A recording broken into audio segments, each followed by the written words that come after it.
hope you're doing well. Welcome back to another video. This is going to be my November wrap-up. Let's see how short we can do it. November was a really good month, to be honest. I think one of my best maybe ever. Well, not maybe ever, but it was really good, especially for this year. Yeah, I read a lot of really good books that I absolutely loved. So yeah, let's get into it. For the quick little stats, I read 8 books in total. One was an audiobook, and I also had one DNF at the end of the month. And it comes out to 1,944 pages and 6.6 hours of listening to books, which is the third highest for pages read, but third lowest for audiobook listening minutes listened to or whatever. Yeah, I don't think I need this anymore, so without further ado, let's get into it. The first book I finished in November was A Woman's Battles and Transformations by Edouard Louis, and this is translated from French by Tash Au. I ended up really enjoying this book. I think this is my favourite Louis I've read so far.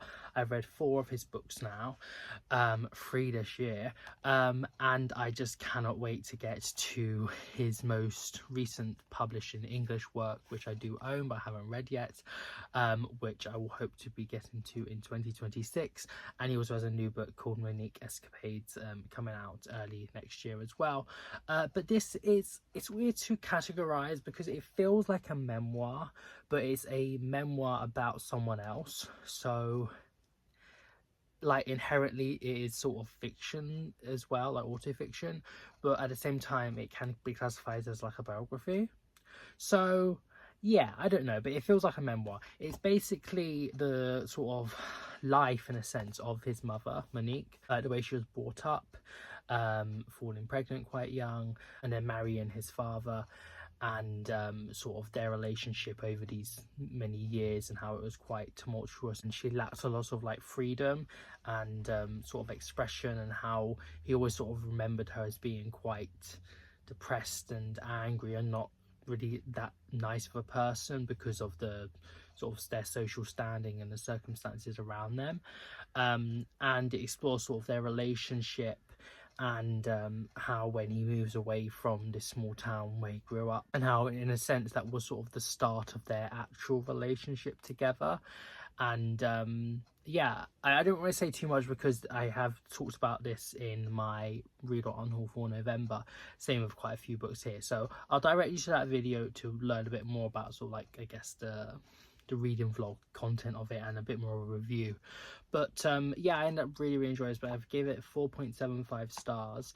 The only thing I thought was lacking was sort of the bit when it comes to her sort of getting away. It sort of it goes very quickly. I'm like, I kind of wanted a little bit more of that, because that is sort of maybe some of the importance of the book and how that moment you know, changes her life.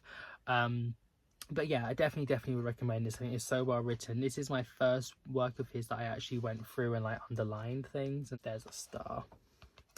And yeah, but I love this book. I think it's amazing, and I cannot wait to read more by him.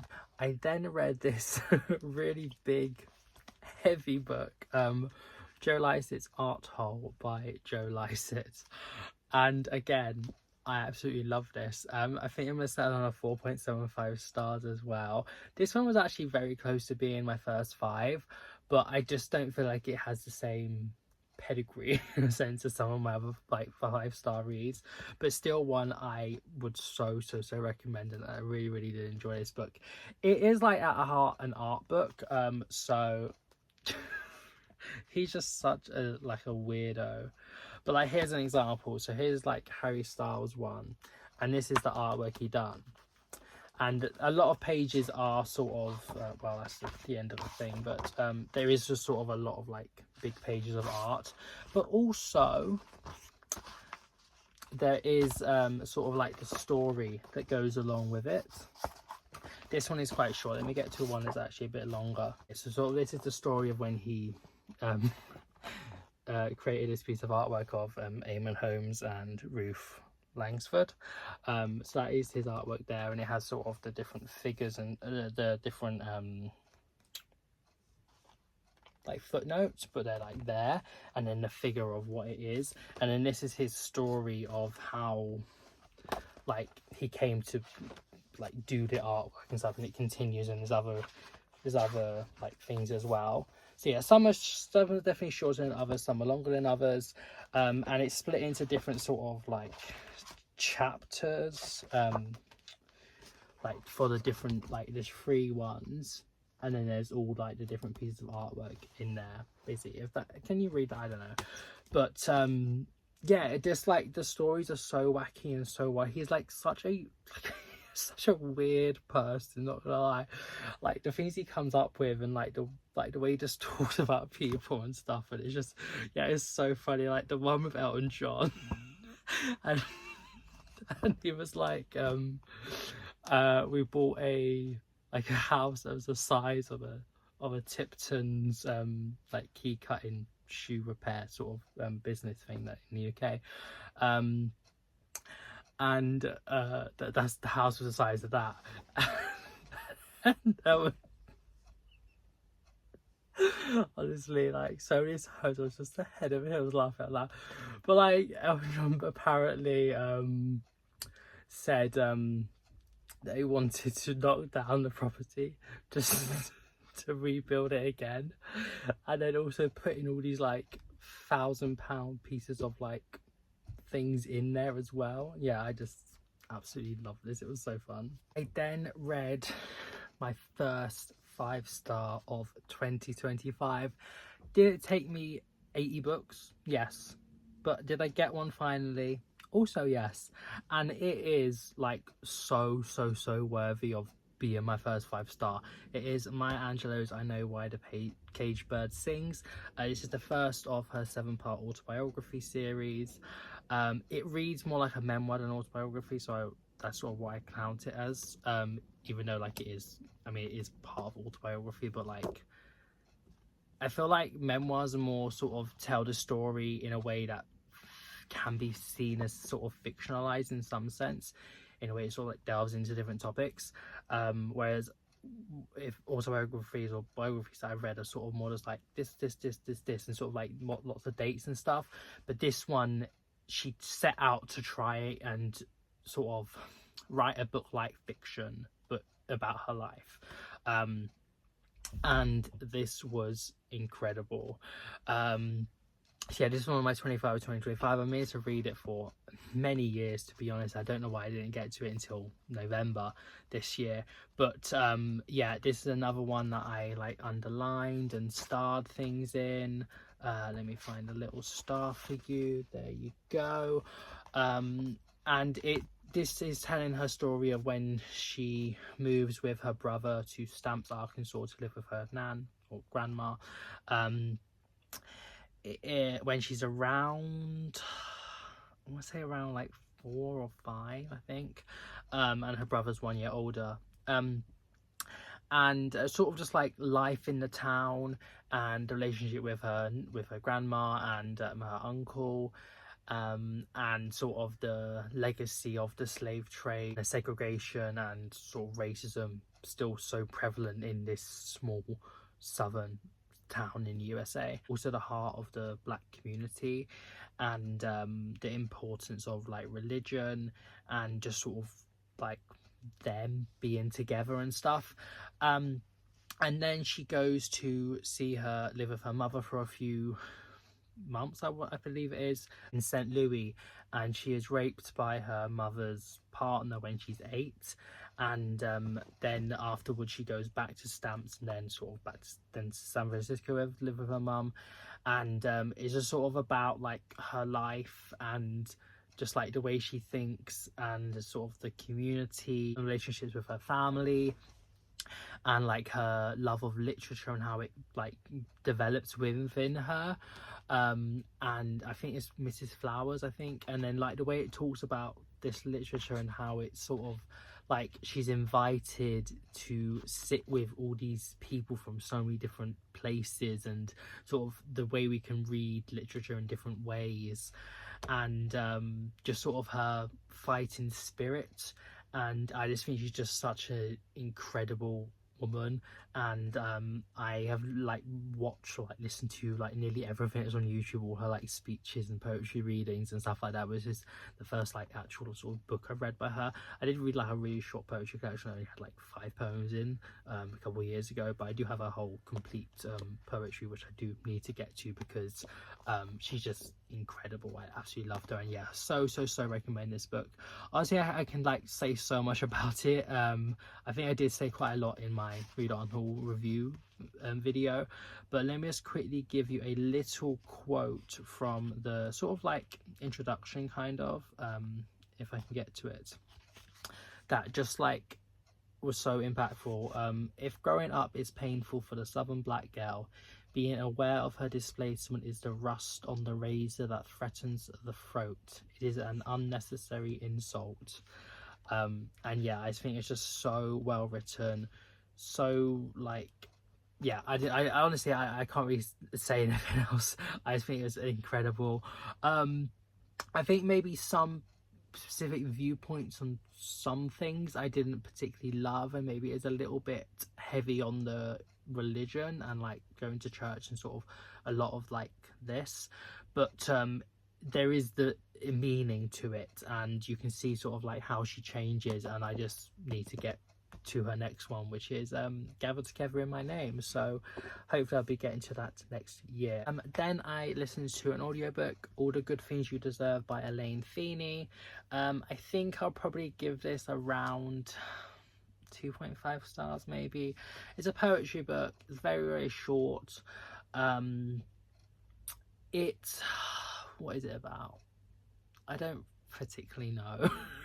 I guess like I think it's to do with like surviving like sexual assault, and just sort of like being a woman, sort of, in a sense. And yeah, I don't know, like a lot of the poems I just couldn't really understand. I couldn't follow. I didn't really know what was being said to me. And there's a little bit like abstracts, and just just things I didn't really follow that well personally, and I just didn't particularly like it. I think obviously the topics are important, but I so like kind of forgettable, just I couldn't really understand it, which is quite a bit of a shame. But yeah, I would not recommend this book. Sorry. I then read another book that I thought was such an amazing piece of literature and a work of art, in a sense. Another of my 25 2025. I definitely tried to get through some in November, and it is At Certain Points We Touch by Lauren John Joseph. I got this, I believe, in 2022. So yeah, it's been on my TBR for a long time, and I've been meaning to get to it for a long time, but I finally did. And yeah, I thought this was just so well written. It's very literary, like it is literary fiction, and it is quite on the long side for literary fiction as well. Writing style can be a little bit frustrating at times, in that like it does feel a little bit pretentious, but I don't think it's sort of what the author is trying to do. It's more just how they write that follows through the whole book. It's not just about certain times. But yeah, this book does a lot. Like, there is a lot to try and talk about this book. In my Read On, which I read this for, there's a very long review section. I posted separately to my TikTok as well. But like, just for a quick plot summary, it's basically following JJ, I believe that's her name, as they're in like Mexico, and they see that it is the 29th of February, and that is the birthday of sort of the boy that was their first love, Thomas James.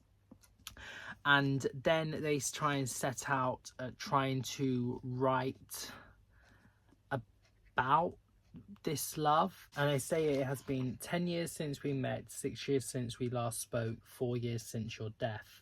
And they're writing it sort of about Thomas's life, about their life, and it weaves in sort of like arts, like works of art and literature and sort of different ideas.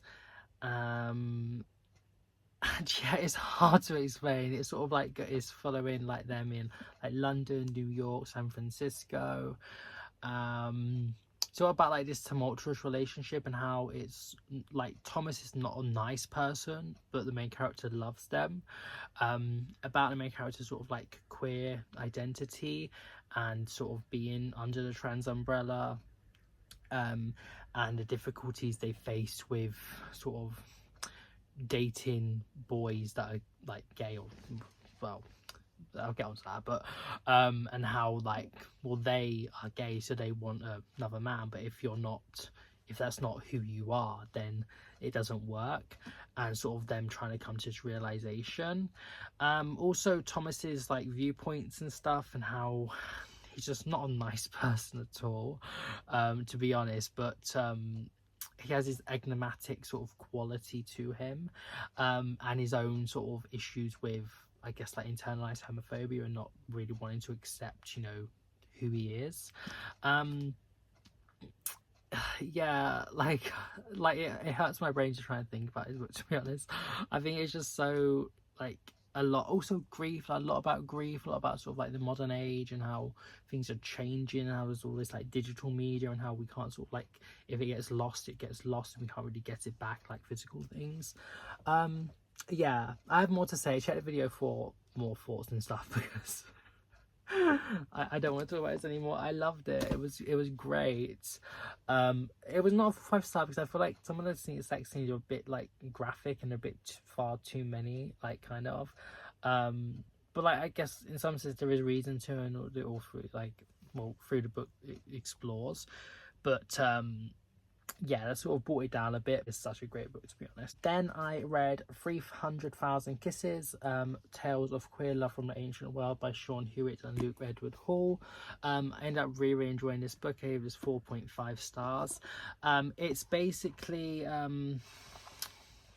here's a little example. So here's like a story of like queer love from the ancient world, and then here's a little bit of information about sort of, I guess, there's context that it was written, about the author, maybe sort of not necessarily leading us into thinking what we should think, but just sort of like maybe explaining what is going on, and how like it can relate to queer lovers with trying to put a modern term on the ancient world.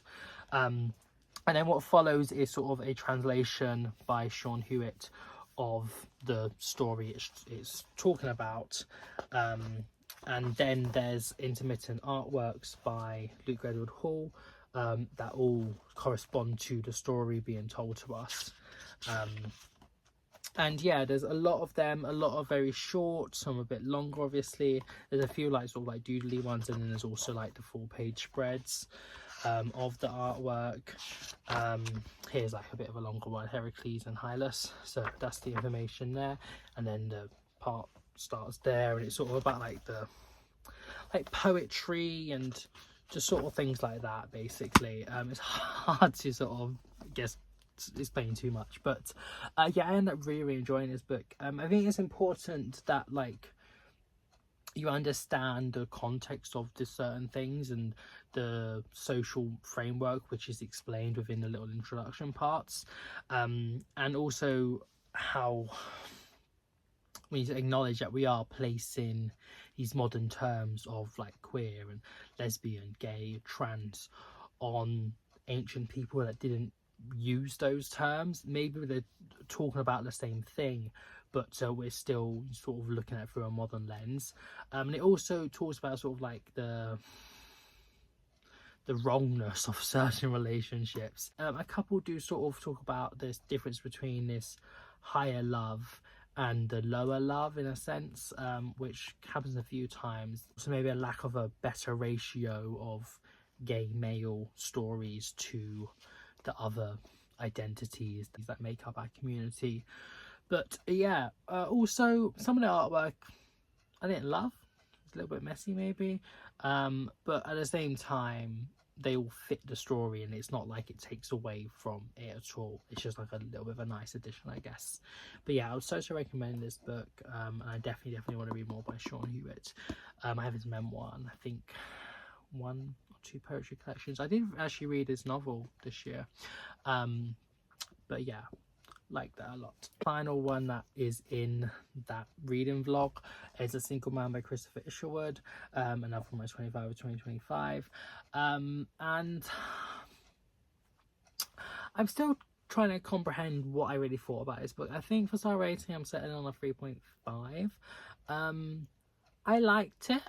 I didn't love it. I was maybe a little bit let down.